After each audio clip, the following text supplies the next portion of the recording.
Hey everyone, I'm Erin and this is the Cardboard Republic. This is a haul video, so we're going to go through some of the games we got in during September. September is kind of my favorite month. It's my birthday, it's the start of fall, at least here in New England, and we got in some fantastic games. So I'm excited to tell you all about them. First up is one that I've already played a couple of times. This is Chroma Cube. It's a puzzle game, kind of one player, but I mean, you could do it with a group, but it's really just a puzzle. It's the line between puzzle and game is pretty fine. I would say if you really had to put this on one side, it is more of a puzzle, but we got it at a game convention, so I'm throwing it in here. The way it works is you have a card that tells you some of the blocks that need to be put into this matrix of colored blocks. Then it gives you clues. You have to follow the clues to kind of fill in the blanks. What other blocks need to go where? I love it. It increases in difficulty as you progress through it. And it's fun and chill and challenging, but not like so incredibly frustrating that you're never going to want to take it out of the box again. Brass is up next. This has had a story. It was a really popular game, but there were a bunch of rights issues going on behind the scenes. So the new edition, this new printing just came out. We have a copy. It is a pretty heavy economic simulation Euro-y game. I'm excited to try it, but like you need to set aside time. Probably time for playing the game, but also it's one of those you're going to need to set aside quite a while for just learning how to play the game. So buckle in, but I love that kind of thing, so it's fun. Holding On: The Troubled Life of Billy Kerr is another game that, like Brass, is getting really great reception. It is hard to describe in a way that makes it seem as engaging as it is, but you are caretakers for a man who is on his deathbed. You have to go through taking care of him or sitting and listening to him. If you sit and listen to him, you get parts of his story, and that's how you progress through the different scenarios.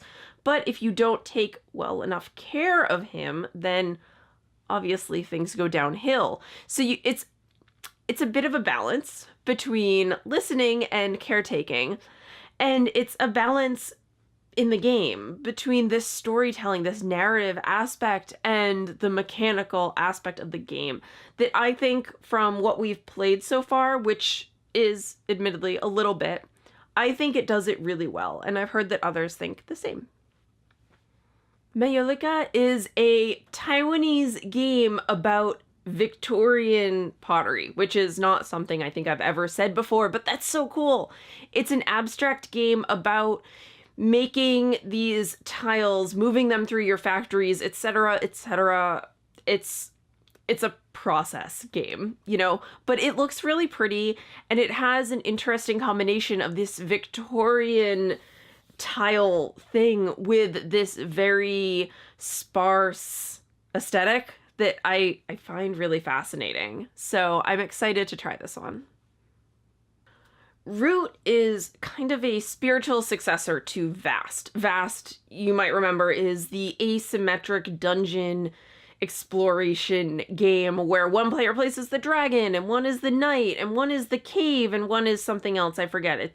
No one wanted to be that one. Root is kind of just like that, but instead of playing as a dungeoneering party and various foes, you're playing as these woodland factions. So it has a storybook feel to it, though it is definitely a heavier game. You know, it's complicated and it's hard to learn asymmetric games because you have to teach each player like separately almost, which can definitely make it tricky. I've heard that first games, because of that, can be pretty slow, maybe not the best, but once you get going, once you learn the different roles, the different responsibilities of all of the players, it can be a really cool experience. Cryptid is a deduction game. Players are looking for all of these cryptozoological creatures, Bigfoot, etc., but they're trying to do so while not letting any of the other players know what they know. It's one of those trying to figure out everyone's information. I am so bad at these. I don't know. I don't want my friends to lie to me, and I don't want to lie to my friends, so I'm terrible at them, to the point where I really just can't even play any kind of deduction game that's like this. But I know that a lot of people like them, and I'm going to give it a try. I'm just probably not going to be that great. Beneath Nexus is another asymmetrical game, but it's a little bit lighter than Root. This is about exploring a dungeon to find or resurrect a lost city. I'm not quite sure which one. It's a card game, though, and the art is beautiful. It's really eye-catching, like when it's laid out on the table. MacGyver, the escape room game, is probably the most perfect pairing of IP and mechanic or game type I have literally ever heard of. It's an escape room game, but it's MacGyver. So I've only watched a little bit of MacGyver. It was like slightly before my time. I mostly saw it when it came on, like right after something I was watching or right before. But that said, you know how much I love escape room games, and I'm all for this theme. I'm really excited. It makes me actually want to go watch MacGyver. But anyway, I'll definitely be reporting back with how this goes. Fortune City is a city building game, but what's really interesting here is that it started as a budgeting app, which is so weird. So it started as an app to track your spending, and then they, gamified the app, or the app was a gamified version of a budget tracking system. And then they went and made a board game out of it where you are shopping and building your city and you have to keep track of things. I love budgets and keeping track of things, so I am pumped for this. It's also cute and charming. Last but not least, we have Sword Crafters. This is our indie spotlight game for October, and that is because it has this mechanic where you're crafting swords, right? But you're doing so by laying out these tiles in front of you in a grid, and then you are choosing where to kind of slice the grid to form swords of tiles. It's hard to describe, but visually it's really interesting, and I thought that was a neat mechanic, and I can't wait to really sink my teeth into this one. All right, that is our September haul. Like I said at the beginning, I'm so excited about most of these games.